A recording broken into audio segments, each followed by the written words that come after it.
ক্যান্টনমেন্টের সামনে, সেখানে ফাইটিং পেট্রোল ছিল, তারা ঢুকে যাবে, সাথে সাথে গেট ক্লোজ, মানে সাধারণ জনতা সেখানে তাদেরকে ধাওয়া করে যাতে না আসতে পারে।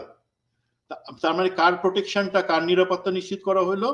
যারা আত্মস্বীকৃত খুনি অথবা দুর্নীতিবাজ অথবা অত্যাচারী, তারা কেন্টোর সেনানিবাসের ভিতরে এসে আশ্রয় নিল, এবং তাদেরকে আশ্রয়, তারা যাতে জনগণ বা সাধারণ জনতার হাতে নিগৃহীত না হয় সেই কারণে আমরা তাদেরকে প্রোটেকশন দিলাম, সেখানে গার্ড দাঁড় করাই দিলাম, পেট্রোল গেট সব বন্ধ করে দিলাম, সেটা আমরা করলাম। এবং আমি প্রথমে বলেছি আপনার বক্তব্য হতে পারে তাদেরকে যাতে জনগণ মব জাস্টিস বা এই ধরনের কিছু না হয় করব।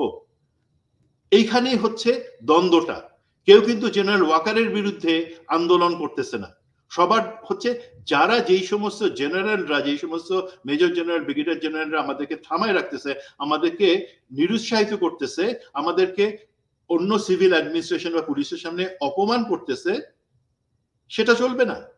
আমাদের দায়িত্ব দেওয়া হয়েছে দেশের কাজে এখন লাগার জন্য, আমাদেরকে সেটা করতে দাও।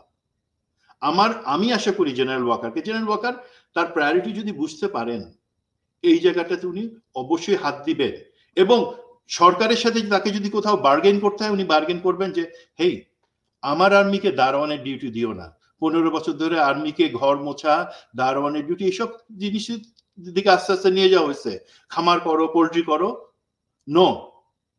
সেনাবাহিনীর দায়িত্ব হচ্ছে দেশ রক্ষা, সেই দেশ রক্ষার জন্য তাকে এখন ট্রেন করা দরকার, এবং তার আগে সরকারের সহযোগিতা হিসাবে এই অস্ত্রধারী সন্ত্রাসীদের গ্রেফতারের জন্য জুনিয়র অফিসারদেরকে অবশ্যই ম্যাজিস্ট্রেসি ক্ষমতার পূর্ণ ব্যবহারের সুযোগ দিতে হবে। That is my point on this. এখন আপনার আরেকটা প্রশ্ন ছিল যে যাদেরকে 627 জনকে, এই ঘটনাটা আমি মনে করি অল্প বিস্তর অনেকেই জানেন যে কিভাবে জিনিসটা হয়েছে। জেনারেল ওয়াকার একটা স্টেটমেন্ট এক পর্যায়ে এসে দিয়েছেন যে হ্যাঁ, আমরা ওই একই জিনিস উনি দিয়েছেন, এবং আমি মনে করি যে সেটা ওনাকে যদি আমি জিজ্ঞাসা করি যে পতিতা শেখ হাসিনা কিভাবে পালায় গেল, উনি একই কথা হয়তো বলবেন যে দেশ এবং জনগণের স্বার্থে। এখন দেশ এবং জনগণের স্বার্থে মানে ধরে নিয়ে আমরা তখন একটা ভয় ছিল যে আমাদের জনগণ প্রচন্ড রকমের ক্ষুব্ধ, এবং তারা যে কোনো কিছু করে ফেলতে পারে, হয়তো লিঞ্চ করবে রাস্তায় সবাইকে। এটা আওয়ামী লীগ নিজে থেকে বলছে যে রাস্তায় আওয়ামী লীগের সবাইকে, লোকে যদি পাওয়ারে আসে রাস্তায় আওয়ামী লীগের সবাইকে রাস্তায় পিটায় মারবে, কারণ তারা এত অন্যায় করছে। এখন সেইটা থেকে প্রোটেকশনের জন্য, এবং দেশে যাতে কোনো বাইরে বহির্বিশ্বে কোনো দুর্নাম না হয় যে বাংলাদেশ একটা রোগ কান্ট্রি হয়ে গেছে, সেখানে আইন শৃঙ্খলা নাই, পলিটিশিয়ানদের মেরে ফেলতেছে, হয়তো সেই চিন্তা করে আপনারা করছেন। বাট সেটা তো ধরেন আমরা 3 থেকে 4 দিনের মধ্যে কিন্তু বুঝে গেছি যে আমাদের জনগণ খারাপের মধ্যে বড়জোর ডিম মারতে পারে, এর বেশি আর কিছু করে না। ওই সাবেক বিচারপতি মানিকের সাথে যেটা হয়েছে সেটা একটু বেশি হয়ে গেছে, বাট তার বাদে কিন্তু আমাদের জনগণ কখনো ওই জিনিসটা বুঝে গেছিল যে না, আমরা নিজেদের দুর্নাম করব না, তেলাপোকা মেরে হাত গন্ধ করব না। তো এখন আমি একটু প্রশ্ন করি জেনারেল ওয়াকারকে, স্যার আপনাকে এইটা 627 জনের বাদে আমার প্রশ্ন, শেখ হাসিনা যখন বাংলাদেশ থেকে চলে গেল, সেই মুহূর্তে বর্ডার ক্রস করার সময় সে যখন হেলিকপ্টার উঠে, সে যখন এসএসএফ এর গাড়িতে উঠে, দেন C-130 উঠে, তখন তো তার কোনো, সে প্রধানমন্ত্রী না, সে সাবেক প্রধানমন্ত্রী অবশ্যই একটা প্রোটোকল পায়, বা সেই প্রোটোকল তাকে বলে না যে সে আর্মির হেলিকপ্টার উঠতে পারবে, C-130 উঠতে পারবে। এবং তার সাথে যারা অ্যাকম্পানি করছে তাদের তো কারো গভর্নমেন্ট অর্ডার, সরকারি আদেশ, বা আমরা যেটাকে বলি জিও, যার মাধ্যমে তারা বাংলাদেশের সীমানা অতিক্রম করে পার্শ্ববর্তী দেশ ভারতে যেতে পারবে, এটা ছিল না কিন্তু। এখন আমি জানি তার উত্তরে বলবেন দেশ এবং জাতির বৃহত্তর স্বার্থে তাকে সে বাইরে চলে গেছে, এটা নিয়ে আমরা ঘাটাঘাটি করতে চাই না। বাট এটা তো অ্যাকচুয়ালি আপনি পাঠান নাই, ধরেন এটা একটা জয়েন্ট প্ল্যানিং নিশ্চয়ই ছিল, 3-4 দিন ধরে সেটার একটা ডেমো হয়েছে, 1 তারিখ এবং 3 তারিখে একই রকম ভাবে সর্টি পাঠায় প্র্যাকটিস করা হয়েছে, তার মানে এটা একটা প্ল্যানের পার্ট ছিল যেটাতে আমাদের গোয়েন্দা সংস্থা, নিরাপত্তা বাহিনী,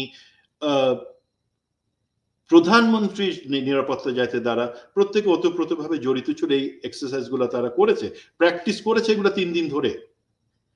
তো তার মানে এটা অ্যাকচুয়ালি হঠাৎ করে হয়ে যাওয়া কোনো ব্যাপার না।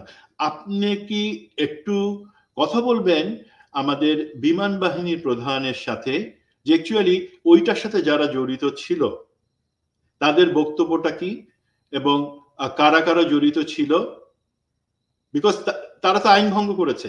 সুমন ভাই, ইতিমধ্যে আমার হাতে একটা তালিকা আছে, বিস্তারিত এসএসএফ কারা ছিল, ওই হেলিকপ্টারের পাইলট কে ছিল, C-130 পাইলট কে ছিল, কারা কারা গেছিল, সবই আমার কাছে আছে। এগুলো দিয়ে আমি একটু চেক ব্যাক করছি, নিশ্চয়ই খুব সহজে এটা নিয়ে আমি একটু আলোচনা করবো। কারণ আপনি যদি দেখেন যে সাম্প্রতিক সময় ডেইলি স্টার একটা রিপোর্ট করেছে যে সেখানে নজিরবিহীন ভাবে বাংলাদেশের আকাশে কিন্তু ট্রান্সপন্ডার অফ করা ছিল, অর্থাৎ বিমান যেন কেউ লোকেট করতে না পারে, যেটি ভারতের বর্ডারের কাছাকাছি পার হওয়ার পরে সেটি অন করা হয়, অর্থাৎ বিমানটি দৃশ্যমান হয় রাডারে।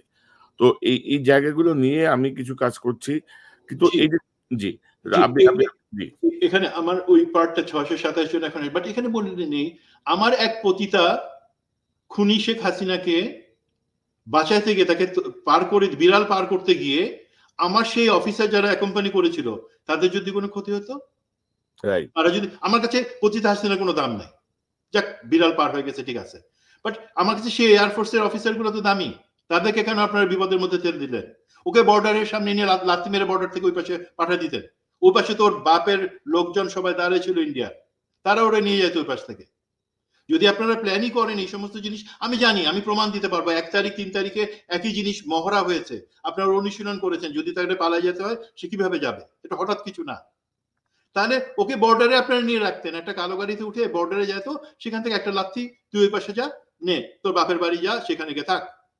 সেটা করেন না, বরঞ্চ আমাদের বিমান বাহিনীর অফিসারদেরকে আপনারা প্রচন্ড ঝুঁকির মধ্যে ফেলে দিচ্ছেন। একটা দেশ যার সাথে আমাদের কখনোই কোনো খুব বন্ধুত্বের সম্পর্ক ছিল না, সেখানে এখন 628 জনের মধ্যে দেখেন যারা এখানে আশ্রয় নিয়েছিল, পুলিশ, রাজনীতিবিদ এবং ব্যবসায়ী বা ইভেন সাংবাদিক, আপনার চামড়ার লোক, সরি, তারা আশ্রয় নিয়েছেন কেন?